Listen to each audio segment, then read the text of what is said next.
So I tried something new today. I cooked some deer tenderloin into a gravy, and I added some smoked deer sausage in it. Man, it came out really good. So come along and I'll show you how to make it. First off, I get my old cast iron pot hot. I put some oil in the bottom and add in my tenderloins. I've already cut up my tenderloins and seasoned them just to save time in this video. So I throw them in there and I let them start browning. I let them brown down pretty good, and then I add my smoked sausage to the pot. I give that a good mix and let it start forming the little gummies at the bottom of the pot. And once it's all cooked down real well and starting to form that gravy at the bottom of the pot, I'll go ahead and pull all my meat out. This step is optional. You really don't have to do that, but I really just do it out of habit. Once I have all that meat pulled out of the pot, I'll go ahead and add my vegetables. Don't judge me for the bagged vegetables. I usually use fresh, but we were out. Once I have those vegetables in the pot, I'm just gonna scrape it out real good and try to get all the gummies off the bottom using the vegetables.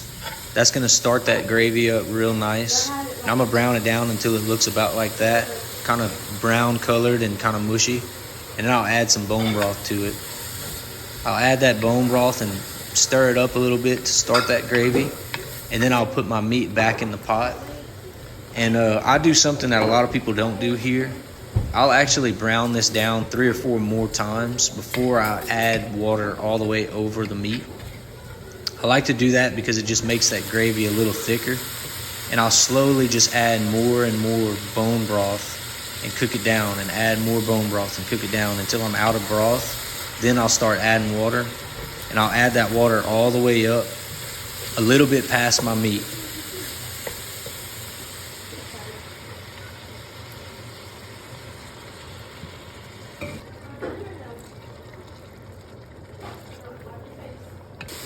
So this is after like 4 or 5 times of cooking all of the moisture out and making it real sticky at the bottom. I'm gonna go ahead and pour water in to where it just barely submerges the meat. And a little tip, you wanna make a little hole so you're not pouring the water directly on top of your meat. I don't know if that really makes a difference, but I feel like it knocks some of the seasoning off of the meat.